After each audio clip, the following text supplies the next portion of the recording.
When Thomas Cassidy popped out to the shops last Sunday afternoon in between the Liverpool and Manchester football derbies, he thought he'd be back home in a few minutes. However, the heavy snow that had fallen on Belfast turned the pavements treacherous and, stepping off the curb, he slipped and fell awkwardly. "I heard a loud crack and knew straight away something was wrong," he told I. "My foot was pointing in the wrong direction and I was in a lot of pain." The 66-year-old retired teacher had suffered a double compound fracture of the tibia, dislocated ankle and suffered ligament damage. Bystanders along the Ormo Road in the center of town called for help but were told an ambulance would take at least an hour to get there. An hour to get to a pensioner who had suffered a horrific leg injury in the middle of one of the biggest cities in the UK, who was lying in the ice and snow in excruciating pain. "I didn't fancy lying in the ice for that long," said Mr. Cassidy, whose relatives arrived on the scene about 15 minutes after the accident. "The police arrived very quickly though, and they were great, helping me get into a relative's car and I was taken to a Northern Ireland ambulance service." NIAs, like all emergency services around the UK, are being stretched to breaking point.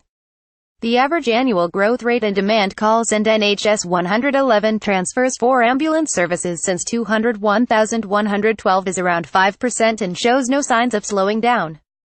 Number of crews available. Belfast is the 15th largest city in the UK with a population of almost 600,000 people in the metropolitan area. The Belfast area is covered by 7 emergency crews, a 2-man crew, usually comprising a paramedic and an emergency medical technician, in an ambulance, both day and night, along with 4 rapid response paramedics, lone workers who respond in a rapid response vehicle, between 8 a.m. and 2 p.m. Between 2 p.m. and 8 p.m., rapid response paramedic cover rises to 8 and reduces to 4 again between 8 p.m. and midnight. All calls received in ambulance control are prioritized based on clinical need, and NIAS seeks to respond in the most appropriate and speedy manner. Each call is assigned a category, A, B or C, based on the information given by the caller. Category A calls are potentially life-threatening calls and receive highest priority. Ambulances will be deployed to these because life is at risk. Category B calls are the next most serious type of call and do not require as immediate a response as Category A. The call regarding Mr. Cassidy's injury on Sunday was made at 4:19 p.m. A spokesman for NIAS said, "The information received from the caller indicated that the patient was conscious, breathing and not in a life-threatening situation. Therefore this call was categorized as Category B. There seems little doubt that lack of budget is one issue. However, there also appear to be issues within the Northern Ireland Ambulance Service which are affecting performance, such as the number of sick days being taken." Paula Bradshaw, MLA. The caller was also informed that NIAS was experiencing a high volume of calls and that we were asking callers if it was possible to make their own way to hospital through another means of transport. It was also made clear, without specifying a time, that an ambulance would be sent. Mr. Cassidy is adamant that the caller told him it would be at least an hour before an ambulance could arrive to take him to the hospital. Between 2 p.m. and 5 p.m. on the day in question, NIAS received 36 emergency calls in the Belfast area. Some 14 of these calls were Category A. The ambulance service seeks to respond to Category B calls as quickly as possible, with an internal performance target of 21 minutes. The ability to respond to even Category A calls within our target has been challenging at the best of times, but other factors, such as icy weather and winter pressures, affect our ability to meet these targets, the spokesman said. With such a demand for life-threatening calls, it was unavoidable that lower category calls would face delays.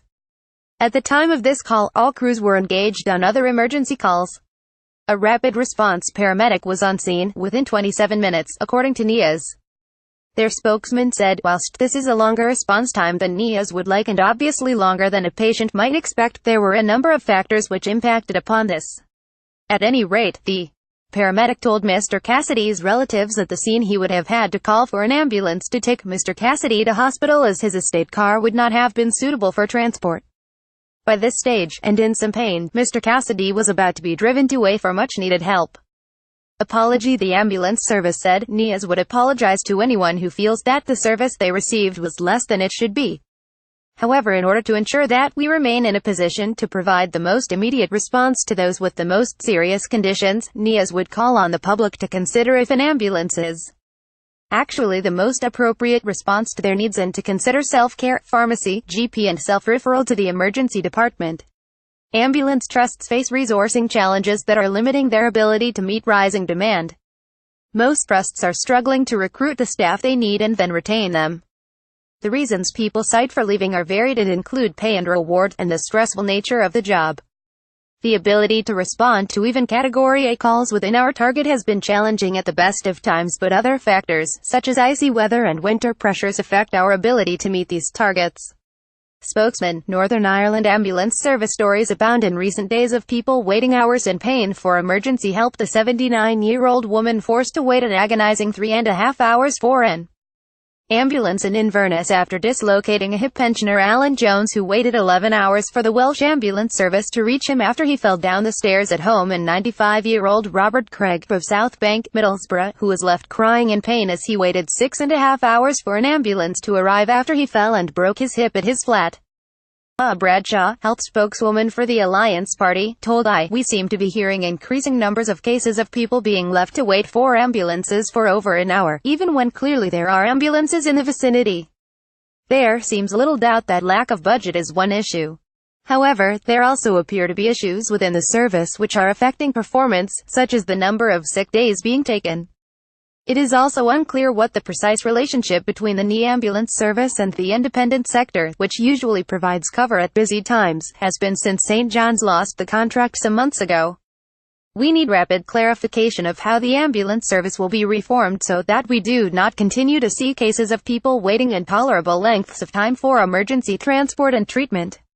Belfast City Hospital's emergency department closed temporarily in November 2011.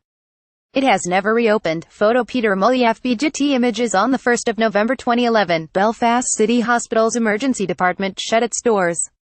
It was supposed to be a temporary measure, yet it has never reopened. Overnight, the city's Royal Victoria, Mater and Ulster hospitals had to deal with around 40,000 extra patients. Mr. Cassidy underwent surgery at Belfast's Royal Victoria Hospital on Monday. Within 24 hours he was told his bed was needed and he had to go home.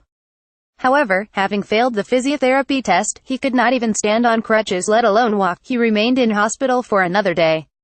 He is now back home recuperating. The NHS staff are fantastic, but there are just not enough of them. They don't have the resources and the hospitals are overwhelmed. It's a desperate situation.